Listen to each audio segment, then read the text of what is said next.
बताने वाले हैं। हाय, ये है सिम्फनी फैशन इंस्टीट्यूट। आज हम ब्लाउज़ की कटिंग सीखेंगे। ब्लाउज़ का मेजरमेंट हमारे इससे पहले के वीडियो में आपको मिलेगा, इसकी लिंक डिस्क्रिप्शन में हमने दी है। सबसे पहले कपड़े को फ्लैट करके एल स्केल के हम स्ट्रेट लाइन लेंगे। ये स्ट्रेट लाइन लेने से आपको एक स्ट्रेट लाइन बेस मिल जाएगा, जहाँ पे ये ब्लाउज़ की कमर आएगी। अब हम जो है पहले लंबाई लेंगे। लंबाई समझो उसकी 14 है, तो उसमें 1 इंच और बढ़ा के उसको 15 कर देंगे। अगर 14 लेंथ को वहाँ पे हम लोग एक मेजरमेंट दे देंगे। उसके बाद हम कमर का मेजरमेंट लेंगे। अगर इनके कमर 28 की है तो 28 प्लस 1 इंच हम टक्स के लिए अंदर मार्जिन दे देंगे। फिर हम शोल्डर्स के लिए एक स्ट्रेट लाइन देंगे। गले के लिए एवरेजली 2.5 इंच, मतलब टोटल 5 इंच का होता है तो 2.5 इंच मार्क करेंगे। और शोल्डर हम एवरेजली 5.5 यानी 11 का रखेंगे, 5.5 ये नॉर्मली। और वहाँ से नीचे 5.5 इंच हम आएंगे। अब 5.5 पे एक स्ट्रेट लाइन लगा दीजिए।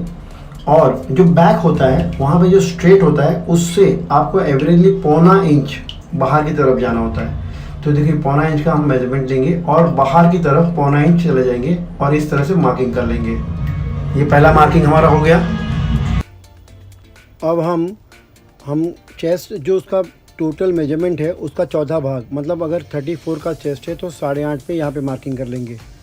ये मार्किंग हमारी हो जाने के बाद कमर की मार्किंग और चेस्ट की मार्किंग इन दोनों को हम मिला देंगे।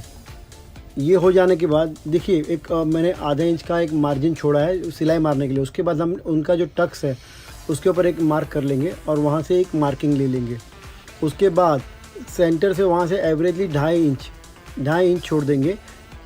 जो कमर के साइड से 2.5 इंच छोड़ के हम लोग एक टक्स का मार्जिन ले लेंगे कि पीछे एक टक्स रहेगा। लेकिन टक्स की भी एक खासियत हमेशा ध्यान रखिएगा, इतना बड़ा होते हुए भी टक्स का जो लेंथ है वो सिर्फ और सिर्फ 3.5 इंच होना चाहिए।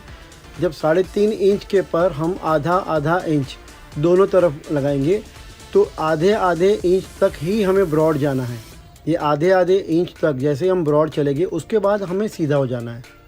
ये हमेशा ध्यान रखना है कि पूरा क्रॉस नहीं जाना है। इसी की वजह से बहुत सारे जो ब्लाउजेज़ होते हैं उसमें नीचे रिंकल्स आ जाती है अगर इसका ध्यान नहीं रखा जाए तो। अब हम बैक के नेक की डीपनेस भी चेक कर लेंगे। बैक का नेक जो है वो उसका मार्किंग ले लिया हमने और हम अब इसको काट देंगे। ये ऐसे परफेक्टली काटा जाता है। अब आप उसमें करीबन जो भी हमने मार्किंग की है उसमें 2 इंच के आसपास की हमें मार्जिन छोड़नी है साइड में लूज़ करने के लिए कि इन फ्यूचर अगर करना पड़े। अब इस तरह से आप उसका बैक का एक जो है मार्क निकाल लेंगे। देखिए बैक किस तरह से निकल रही है। ये बैक यहाँ से थोड़ा कर्व लिया है, देखिए ये थोड़ा आउटर कर्व के साथ ये हमारी बैक हो गई।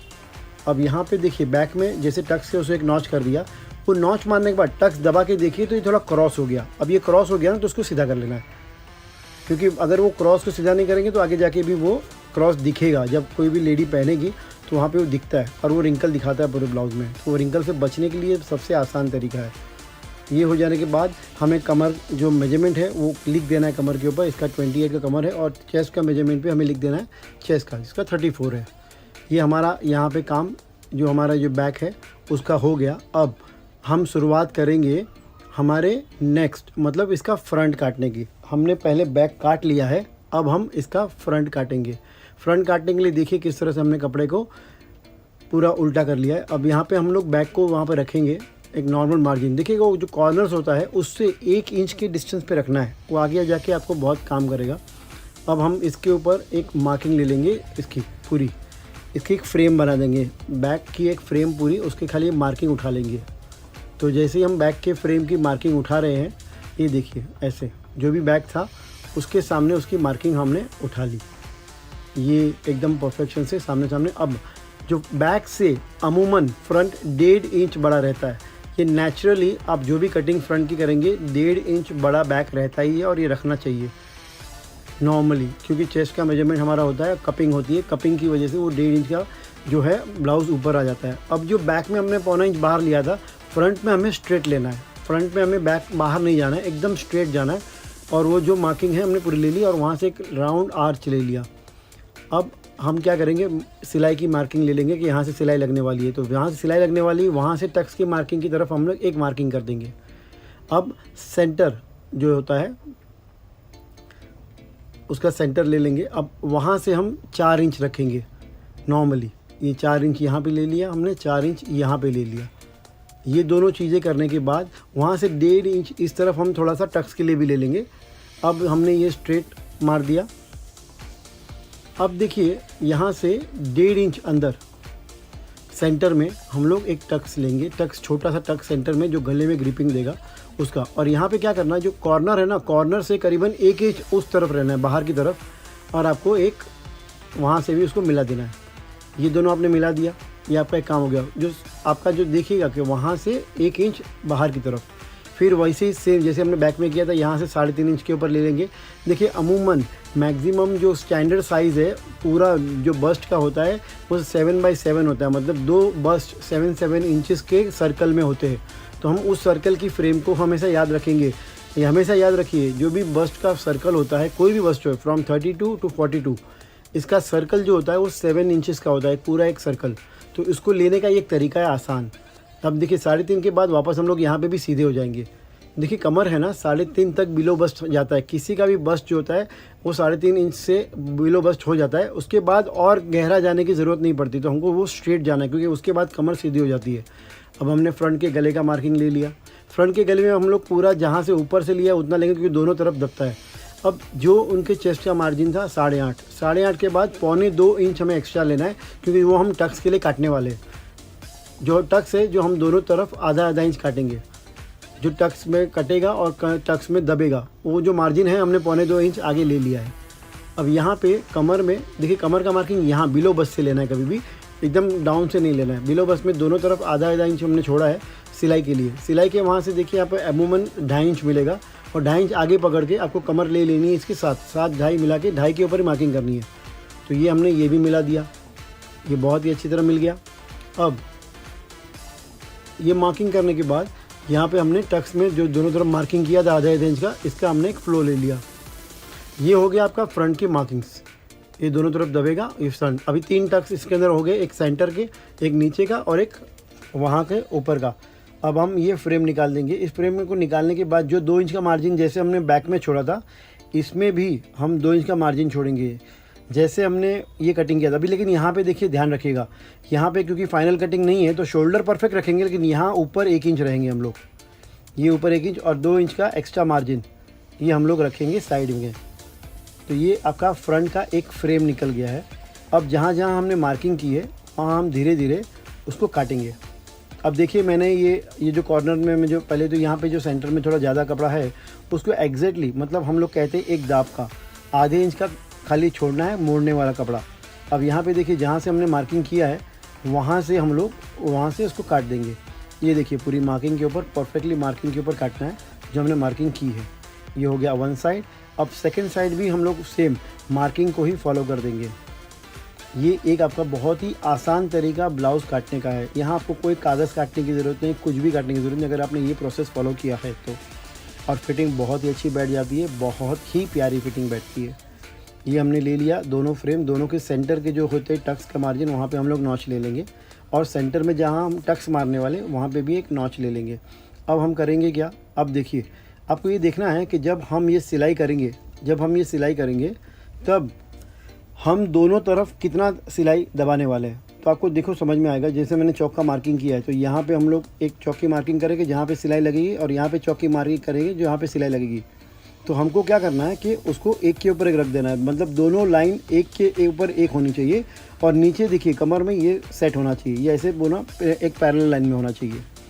अब ये हमने रख दिया शांति से। अब हम क्या करेंगे, बैक को लेंगे। अब बैक को जैसे हमने पहली बार जब थापने के वक्त रखा था रखने के लिए, वैसे ही इसके ऊपर वापस रख देंगे नॉर्मली, जैसे फ्रंट के साथ गले के साथ जो मार्जिन है वहाँ पे। अब देखो आपको ऑटोमेटिकली बैक के साथ फ्रंट वहाँ मिल जाएगा, ये नेचुरली मिलेगा आपको, वो मिल ही जाता है इस मैथमेटिक्स से। और नीचे ये जहाँ तक हाइट पहुँच रहा है वहाँ का मार्किंग ले लीजिए, यहाँ पे हमने पकड़ के रखा हुआ है। और जैसे एक स्ट्रेट कटिंग होती है, एक मतलब कहीं अंदर नहीं जाना है, जैसे हमने स्ट्रेट का मार्किंग लिया है ना, वो मार्किंग से जो हमें नई मार्किंग मिली है, जो नई मार्किंग हमको मिली है उस मार्किंग के ऊपर हमको कट कर देना है। इसके बाद ये कट हो जाने के बाद हम लोग ये देखिए ये परफेक्ट एकदम मस्त एल कटा है। यहाँ पे एक नॉच ले लेंगे जो उसका चेस्ट का मेजरमेंट है, और यहाँ पे नीचे जो बचा था जहाँ, उसको हम लोग थोड़ा सा क्रॉस कट कर लेंगे। ये उसकी कमर के ऊपर बहुत ही अच्छी तरह फिटिंग बैठती है। वहाँ पे भी हम लोग नीचे एक नॉच ले लेंगे। इसके बाद हमको करना क्या है, बैक को लेना है। बैक को लेके फ्रंट का जो साइड है उसको चेक करना है कि दोनों बराबर है कि नहीं, क्योंकि आगे सिलाई मारते वक्त हमको इसकी ज़रूरत पड़ती है। तो हम लोग एक बार दोनों चेक कर लेंगे कि हमने जो काटा है वो बराबर है कि नहीं। थोड़ा छोटा मोटा ट्रिम ऑफ है तो वो ट्रिम ऑफ कर देना है उसको, वो जनरली थोड़ा रहता है तो कर देना चाहिए। दोनों को फ्रंट और बैक को सेम कर देना, जिसकी वजह से आगे जब आप सिलाई करोगे तब आपको कुछ करना पड़े। अब देखिए ये फ्रंट के अंदर का शेप है। अब देखिए यहाँ पे जब भी हम गोल गला काटेंगे तो यहाँ पे एक स्ट्रेट और यहाँ पे थोड़ा सा बाहर की तरफ रखेंगे, थोड़ा माइल्ड बाहर रखना है, क्योंकि शोल्डर जनरली ड्रॉप होता है। तो जैसे ही ड्रॉप हो तब ये परफेक्ट यू दिखे, इसके लिए थोड़ा बाहर रख के हम लोग इसको यू गला काटेंगे ऐसे। ये एक तरीका होता है यू गला काटने का।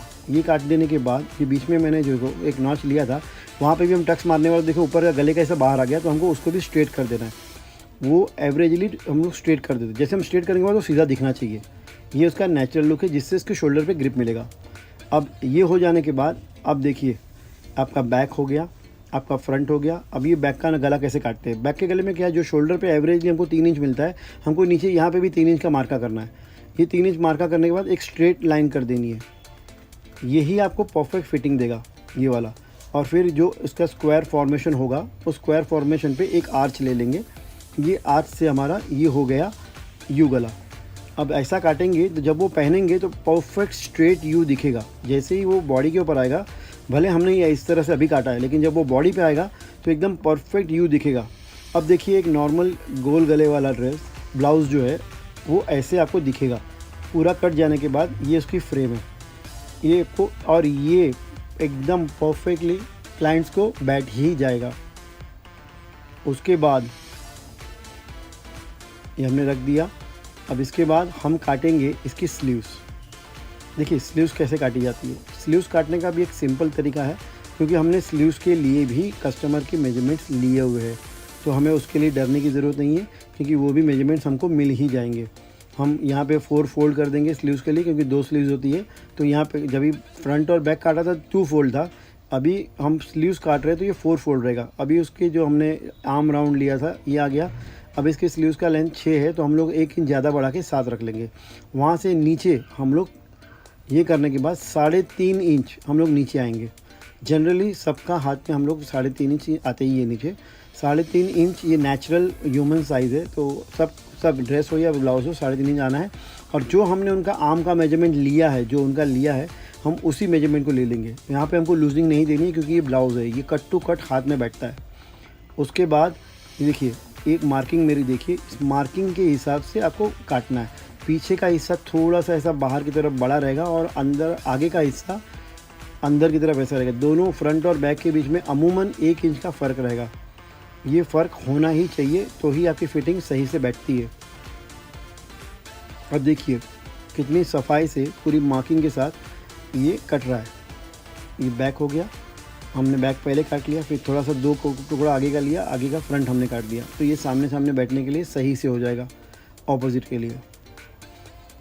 आप मेरे इस वीडियो को अब तक देख रहे हैं तो आप मेरे चैनल को सब्सक्राइब कीजिए, लाइक कीजिए। आगे ही ऐसे इजी पैटर्न्स के भी वीडियो आपको दिए जाएंगे कि बड़ी पैटर्न्स कैसे बनाई जाती है। अगर आपको किसी भी पैटर्न के बारे में कोई भी सवाल है, आप चाहते हो कि मुझसे पूछना कि आपको ये पैटर्न कैसे काटते हैं, तो हम आपको वो पैटर्न भी पूरी काट के उसका पूरा वीडियो हम लोग डालेंगे। तो हम आपसे बात करेंगे कि जिन को टेलरिंग सीखने में बहुत इंटरेस्ट है, ये मेरे फ्री वीडियोस वो यूज़ कर सकते हैं, और जो चाहे हमारे डायरेक्ट ऑनलाइन कोर्सेज़ कर सकते हैं, जहाँ पे हम और डिटेल में इन सारी चीज़ों के बारे में समझाएंगे, जिससे कि आप कभी भी किसी की भी फिटिंग एकदम एक्सपर्ट तरीके से दे सकते हैं।